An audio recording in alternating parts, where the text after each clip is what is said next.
Je m'appelle Marc, j'ai 23 ans. Je suis SDF là en ce moment. Ça fait un peu plus d'un an là, un an et demi. Ouais.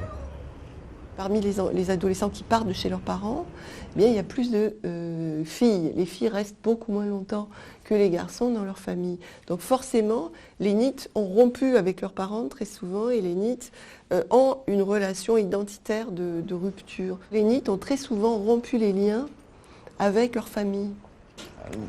C'est parti au début de problèmes familiaux. Je me suis retrouvée contre mon choix dehors.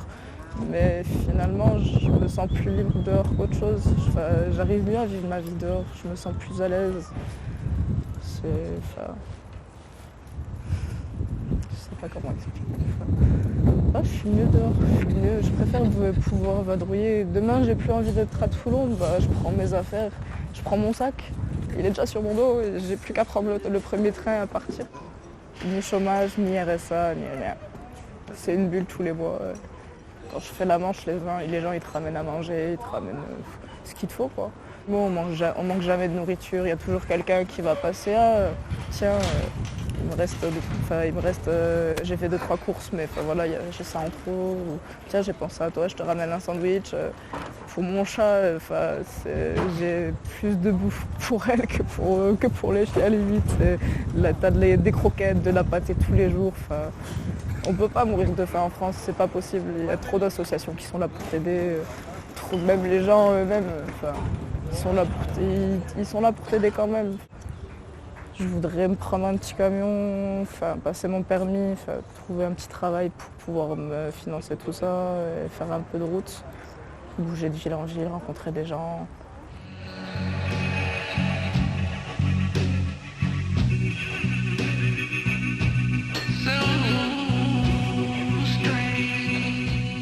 Oui, je pense quand même avoir assez de chance par rapport à d'autres personnes qui ont personne pour les soutenir financièrement.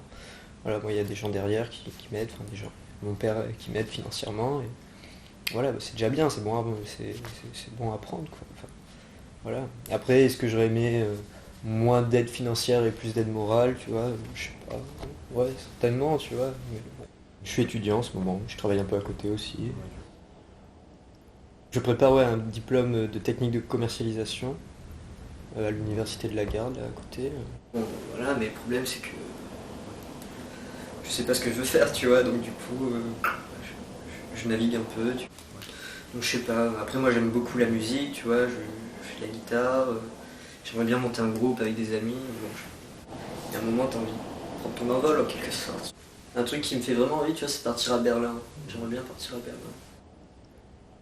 Ouais, je pense que si là on me dit, alors je claque la porte, je me casse à Berlin, et je me refais une vie, tu vois, parce que j'ai assez vécu ici, je pense.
Je voulais toujours être dans quelque chose de créatif, même si j'ai voulu être styliste, décoratrice, architecte. J'ai toujours dessiné. Quand j'ai acheté ma tablette graphique, j'avais envie de m'en servir et comme j'ai dit, j'avais pas envie de faire les choses dans le vent. J'ai d'abord commencé par faire pour mes amis. Je leur ai fait des illustrations et puis elles ont bien aimé et du coup je me suis dit pourquoi pas faire partager et offrir mes créations. Là j'avais des gaufres, donc je prends une photo avec les gaufres. Bon, c'est des trucs mignons. Mais c'est vrai que du coup ça influence mes achats parce que du coup des fois j'ai envie d'acheter un truc que j'ai vu sur Instagram. Elles ont fait une trop belle photo avec, du coup j'ai trop envie de faire pareil, quoi.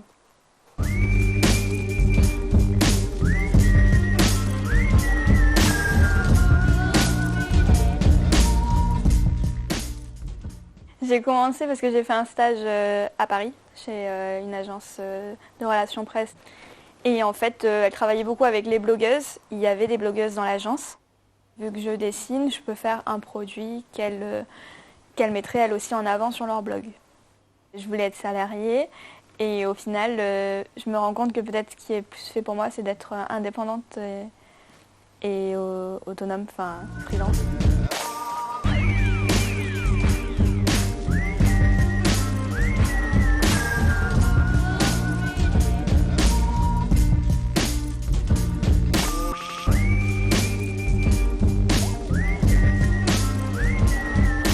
On a toujours eu envie de monter, on se sentait prêt en fait à faire monter notre business.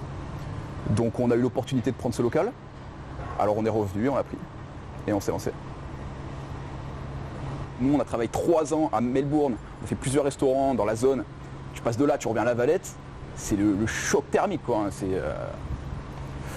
C'est spécial, il faut se remettre dans le bain des gens d'ici, la façon de leur parler, de ne pas être trop proche, parce que je sais pas, c'est une relation différente avec les gens. On ne sauve pas le monde, on ne trouve pas des vaccins contre le cancer, donc on travaille comme un autre qui a son entreprise, que ce soit dans le bâtiment, dans l'esthétique au-dessus ou dans l'informatique juste à côté. On travaille tous autant et puis faut tout donner pour faire marcher le business.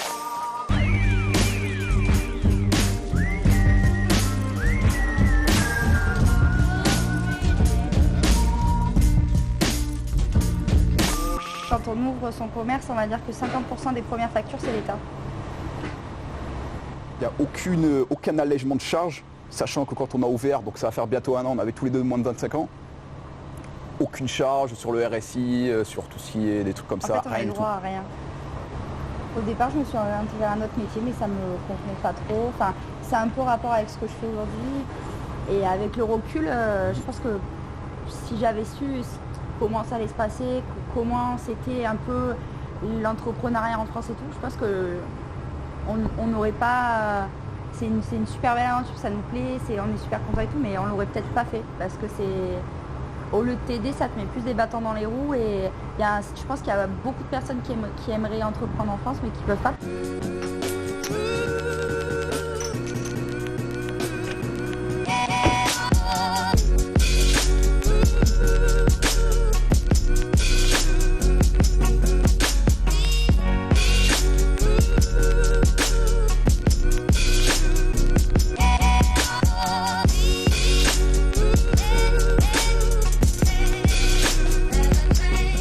C'est vrai que c'est très difficile pour les petits artisans aujourd'hui parce qu'on est surchargé de charges et on a du mal à s'en sortir et dégager un salaire à cause des charges que nous prenne l'État.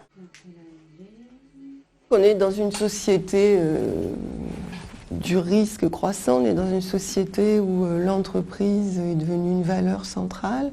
Les jeunes s'ajustent comme l'ensemble des catégories, je ne crois pas que ce soit spécifique aux jeunes, aux nouvelles formes d'emploi.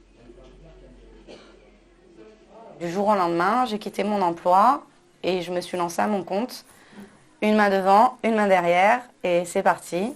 Et ça a porté ses fruits dès le début. Et là, j'en vis complètement de mon métier depuis 3 ans. Je compte continuer à être artisan et ne plus être salarié du tout, ça c'est sûr. Et donc mon objectif aussi, c'est quand même essayer de vendre mes créations. Parce qu'à la base, je suis créatrice de vêtements. Donc j'aimerais, d'ici quelques années, pouvoir proposer une ligne de vêtements et pouvoir la vendre dans ma boutique.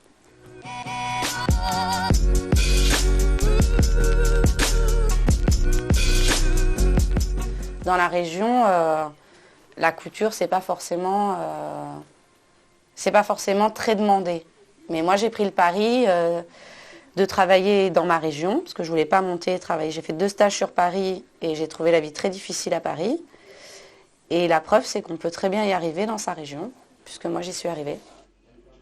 Ma mère cousait beaucoup, en fait, quand j'étais enfant. Ça m'a toujours passionnée de la voir coudre. Donc très tôt, elle m'a appris un petit peu les ficelles du métier. Donc elle est passionnée, hein, elle n'est pas couturière. Et ça ne m'a jamais lâchée. Donc dès le collège, j'ai toujours su que je voulais travailler dans le monde de la mode. Madame Lombardo, c'est Gabrielle, votre couturière. Voilà, j'ai bien reçu votre message.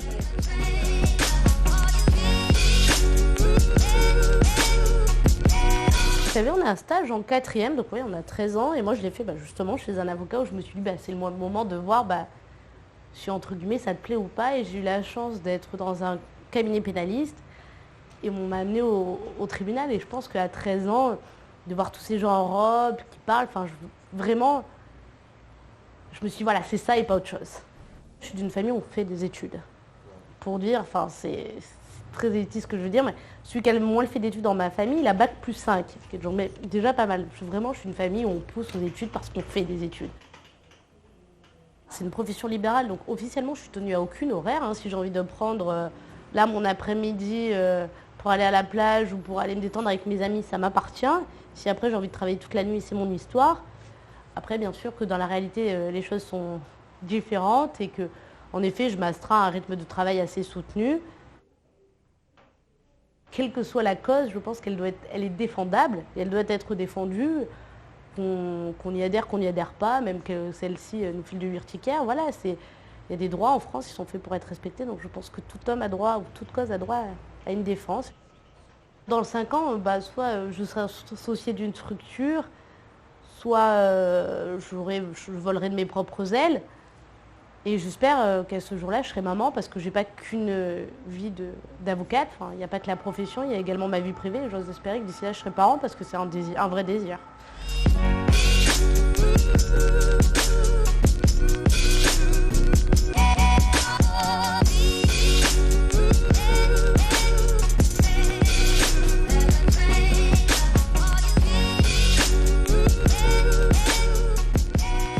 Au niveau de la vie, oui, je me dis toujours que j'ai de la chance quand même, par rapport à certains. Je pense on trouve toujours pire que soi et toujours mieux que soi. Je roule pas sur l'or, mais oui, je pense quand même avoir assez de chance par rapport à d'autres personnes qui ont personne pour les soutenir. Mes parents ont toujours accédé, j'étais pas capricieuse, mais ont pu m'aider à faire des études sans que je me pose la question de combien ça va coûter, est-ce que je dois prendre faire un job à côté, comment je vais me loger, etc. Donc privilégier parce que je vis de ma passion et que j'ai pas de patron derrière moi, oui. Mais d'un autre côté, tous les mois, on n'est pas sûr d'avoir le salaire qui tombe. On a eu une bonne opportunité, on l'a saisie en fait. Voilà. Mais après, chanceux pas spécialement parce qu'on travaille toujours à fond, peut-être plus chanceux que d'autres, parce que voilà, on est né en bonne santé, tout va bien, voilà, mais après, on travaille pour. On s'amuse, on rigole, on passe des bons moments entre nous. C'est notre manière de vivre, mais faut pas se laisser abattre non plus.